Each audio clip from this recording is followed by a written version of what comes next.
En ce qui concerne donc ces projets d'assassinat, on parle depuis ce matin de ces propos, tout d'abord, du ministre luxembourgeois des Affaires étrangères qui a appelé purement et simplement à l'assassinat du président Vladimir Poutine, propos repris par un sénateur américain, Jonathan Batenguene. Si peut-être sur un plateau de télévision, on avait, après ce qui s'est passé du côté du Mali, après les dégâts de la France au Mali, appelé à l'assassinat du président français Emmanuel Macron, qu'est-ce qui se serait passé? On aurait crié à des théories complotistes. On aurait dit que ceux qui s'expriment ainsi ne sont pas sérieux. On aurait demandé à Afrique Média ou à ceux aux médias qui a hébergé ou bien qui a servi de plateforme au débat, de sanctionner le journaliste en question parce qu'il avait fait preuve de non-professionnalisme. Il faut le dire tout simplement. L'Occident et les pays membres de l'OTAN sont en train de proposer un schéma que tout le monde comprend. Ils disent, quand nous sommes attaqués, c'est le monde qui est attaqué. Quand nous crions, c'est le monde qui crie. Quand nous décidons, c'est le monde qui décide. Quand nous adjugeons un certain nombre de privilèges, c'est le monde qui est privilégié. En fait, ils se présentent comme étant les représentants de l'humanité. Le ministre des Affaires étrangères luxembourgeois, quand il s'est exprimé il y a de cela une semaine, il ne s'est pas caché en faisant comprendre que lui, il attendait que la décision soit prise d'éliminer Vladimir Poutine, ministre des Affaires étrangères du Luxembourg. C'est vrai que quand on regarde la carte de l'Europe, on se demande bien où est le Luxembourg, parce que c'est une petite ville enclavée entre l'Allemagne, la France, la Belgique. C'est toute une petite ville là. Donc, vous avez ce petit territoire qui quand même se fait remarquer négativement. Vous avez les États-Unis, un sénateur qui s'exprime ouvertement sur l'éventualité d'un assassinat d'un chef d'État en exercice. Violent ici, parce qu'il est représentant du pays qui se veut être le garant de l'ordre mondial, il viole ainsi toutes les conventions et les traités fondateurs des Nations Unies, notamment le principe de non-ingérence dans les affaires internes d'un pays et surtout du respect de la souveraineté d'un État. Dire en mondovision et sans se cacher qu'on est d'accord avec l'assassinat d'un chef d'État, c'est aussi dire qu'on est contre la démocratie que l'on veut prôner. Parce qu'aucun principe démocratique n'encourage à aller tuer un autre être humain pour des velléités de pouvoir. C'est l'expression dans la manifestation d'une sauvagerie qui est ancrée dans ce que les Occidentaux appellent leur démocratie, mais en fait qui est leur façon de gouverner. Une sauvagerie qui a été, et une barbarie qui a été toujours dénoncée par le président Vladimir Poutine, qui aujourd'hui se présente comme étant le dernier défenseur et l'ultime défenseur du monde libre. C'est-à-dire, quand j'entends le monde libre, c'est tous les citoyens du monde qui ont une vision multipolaire de notre humanité, qui envisagent que les traditions séculières dans lesquelles ils ont vécu peuvent être perpétuées et réactualisées suivant les défis du moment, sans toutefois être dénaturées comme l'on le constate avec la culture états-unienne qui elle-même est une contre-culture à la fois, parce qu'elle est porteuse des modèles anti-valeurs. L'un de ces modèles, c'est le LGBT. Donc, lorsque Vladimir Poutine, en tant que défenseur ultime, et surtout ultime rempart du monde libre, s'oppose à eux, il constate que ce rempart est tellement fort que la seule hypothèse qui leur passe à l'esprit, c'est l'hypothèse de son élimination. Pourquoi? Parce qu'ils ont constaté la Géorgie, n'eût été l'intervention de Vladimir Poutine, alors Premier ministre, peut-être que Dimitri Medvedev, aurait entériné l'annexion de la Géorgie par les pays de l'OTAN.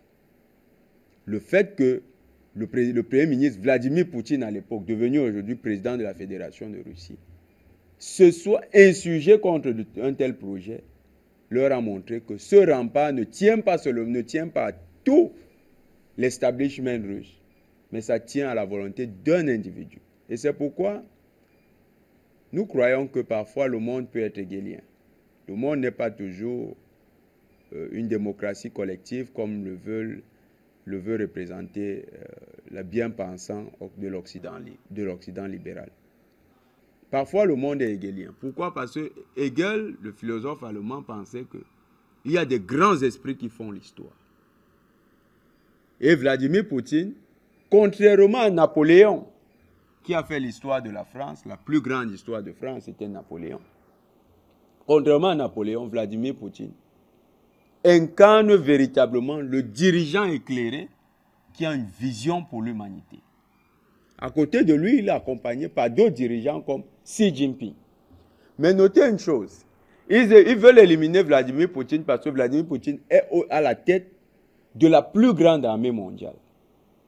Ils se disent, en l'éliminant, on pourrait avoir peut-être un dirigeant fantoche qui viendra et qui voudra être bien vu. Donc, qui aura à cœur d'accepter les conditions que lui poseront les Occidentaux. Et ce dirigeant, la principale condition, d'ailleurs, c'est celle qui tient beaucoup, c'est celle à laquelle l'OTAN tient beaucoup, c'est la démilitarisation de la Russie.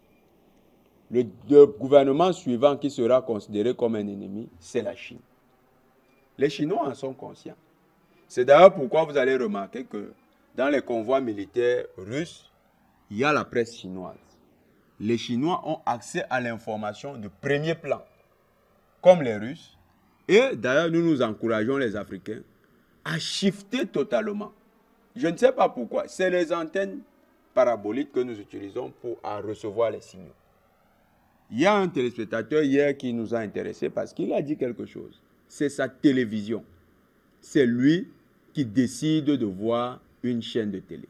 Donc, lorsque beaucoup de téléspectateurs se plaignent qu'ils ne reçoivent que le signal 2, notez-le, il y a des bouquets comme Free Africa. Sur Free Africa, ou bien sur d'autres signaux, avec d'autres antennes paraboliques, vous avez le signal de la CCTV, qui est la chaîne chinoise. Effectivement. Et à partir de CCTV, vous avez CCTV en français, vous pouvez voir la guerre, ou vous pouvez voir l'opération militaire spéciale russe telle qu'elle se déroule en Ukraine.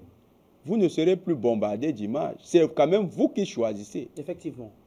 Donc, il y a également la télévision chinoise CGTN, qui est d'ailleurs partenaire d'Afrique Média. Tout à fait. Donc, choisissez des chaînes qui vont vous montrer la réalité. Connectez-vous sur des bouquets qui ont Afrique Média, CGTN, CCTV. Restez sur des canaux qui vous permettent d'avoir la bonne information. Shiftons. Arrêtons de voir les chaînes comme France 24. Arrêtons de prendre nos radios, et c'est pourquoi nous encourageons le patron d'Afrique Média à continuer avec le projet de la radio. Il faut effectivement qu'il y ait une radio pour toute l'Afrique qui émette dans plusieurs langues. Les projets d'assassinat comme celui de Vladimir Poutine, quand ça passe à France 2, France 2, son audimat, c'est combien de personnes? Quand vous regardez l'audimat de France 2, c'est pratiquement autour de 7, 8, 10 millions de personnes. Mais Afrique Média, vous avez suivi Luc Michel, 220 millions de téléspectateurs. Ça veut dire que nous avons la capacité de toucher beaucoup plus de personnes que ces gens. Mais pourquoi la France? Parce qu'il faut revenir. Moi, j'ai cité tout à l'heure les États-Unis et le Luxembourg. Et j'ai fait tout pour esquiver la France. Maintenant, revenons au cas de la France. La France est dans une situation vraiment amusante et désespérée. Pourquoi amusante? C'est que la France, c'est le pays qui n'a plus d'alliés. Les États-Unis lui ont chippé un contrat de sous-marin en Australie. Les États-Unis, dans la négociation entre Kiev et Moscou, les États-Unis se sont montrés plus réceptifs à la médiation de Naftali Bennett qu'à celle de Macron. Aujourd'hui, Macron, vous savez qu'il est out. Il a été mis de côté dans les négociations sur le dossier ukrainien. La France est carrément devenue le petit clone international. Son président n'est plus qu'un petit amuseur public. Et qui l'a remis à cette petite place qui lui convenait? C'est le président Vladimir Poutine.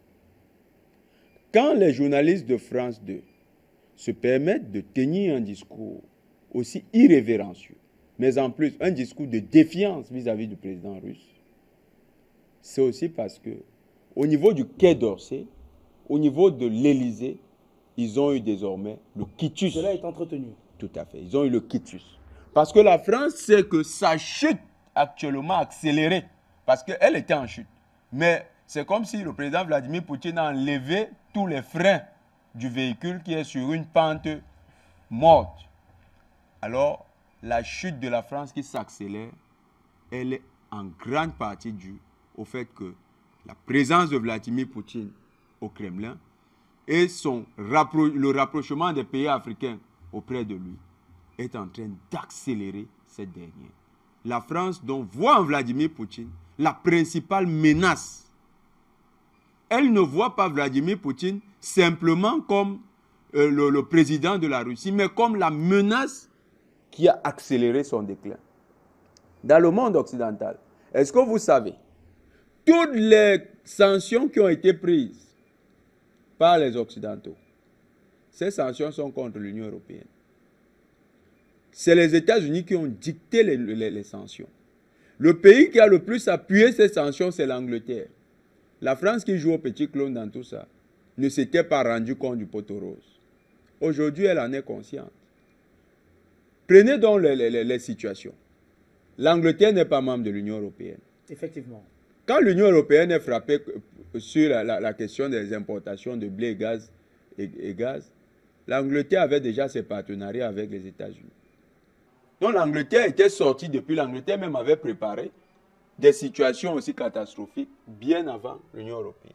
L'Union européenne est devenue un piège et la France est dans la trappe. Mais la France ne regarde pas ses véritables adversaires. Ses adversaires ne sont pas au Kremlin. Mais Jonathan Batengene, comment comprendre donc cette incapacité de l'Union européenne à comprendre cette fourberie américaine? Parce qu'il faut le dire, on le disait d'ailleurs sur ce plateau, la quasi-totalité, les États-Unis par exemple, n'importent pas de gaz russe. Et la Russie n'est que 4e fournisseur de pétrole aux États-Unis. Comment les Européens n'ont pas pu comprendre que c'est eux qui avaient plus à perdre dans ce genre de situation? L'Europe a perdu sa souveraineté depuis. Et malheureusement, c'est les cabinets américains qui fabriquent les nouveaux dirigeants de l'Europe. Von der Leyen, McKinsey. Macron, McKinsey. Le gars de l'Italie, McKinsey. La majorité des dirigeants européens sont des fabrications des États-Unis. Donc, ce n'est pas des gens qui ont une réflexion sur leur peuple à partir des dynamiques internes. Leurs réflexions sont importées. Ces cabinets leur conseillent dans le simple intérêt des États-Unis. Et inconsciemment, ils sont devenus comme nos chefs d'État étaient à l'époque. Ils sont devenus comme les anciens chefs d'État africains. C'est-à-dire des hommes téléguidés de l'extérieur. Pas seulement les anciens, Jonathan. Il y a les nouveaux qui continuent dans la même lancée. On préfère dire les anciens parce que même ces nouveaux-là seront bientôt balayés. Donc, en attendant qu'ils soient balayés, considérons-les comme des gens anciens. Ils appartiennent à l'ancien monde. C'est ce que les présidents européens sont aujourd'hui. Les premiers ministres que vous voyez. La majorité est pilotée par les cabinets américains. Et l'Europe a perdu sa souveraineté. L'Europe aujourd'hui est une petite province, est un nouvel État des États-Unis. Et les États-Unis ont piloté l'ensemble de ces dirigeants contre leurs intérêts et contre l'intérêt de leur peuple. D'ailleurs, leur peuple même qui sont otages encore des médias croient défendre leurs intérêts en soutenant les politiques américaines. C'est-à-dire c'est la plus grande contradiction de l'humanité. On va sortir. Un peuple qui se combat lui-même. Donc le peuple européen ne maîtrise plus sa souveraineté. Il est prisonnier des États-Unis. Et son opinion est orientée essentiellement par les États-Unis. La France, dans son cas, considère que Vladimir Poutine est l'homme qui lui a fait tout perdre en Afrique. Et la France, ces journalistes se permettent de tenir des propos aussi discourtois parce que, en fait, au niveau de l'Élysée, au niveau du Quai d'Orsay, ça doit être ça aujourd'hui la rengaine, ça doit être ça le discours, le leitmotiv. On se le répète sans plus le cacher parce qu'on sait que le déclin de la France est de plus en plus accéléré avec la perte du Mali, de la RCA, bientôt du Niger, parce que ça sent mauvais au Niger, bientôt de la Côte d'Ivoire, parce que tout ceci va arriver bientôt. Et avec le fait qu'on constate que même Macky Sall, qui était dans les bonnes grâces, aujourd'hui a tendance maintenant à s'émanciper de la tutelle française. Donc les Français, voyant toutes ces nouvelles dynamiques, disent le seul qui nous a poussé ainsi, c'est la Russie. Or, ils se trompent. Ça, c'est ce que disent les cabinets américains. Le pays également qui a contribué à ruiner la France, à ruiner l'euro, c'est les États-Unis. Parce qu'ils vont vendre leur gaz de schiste qui est très cher, effectivement, aux Européens. Et ça, et qui pollue extrêmement. C'est pour la prospérité des États-Unis et l'appauvrissement de l'euro.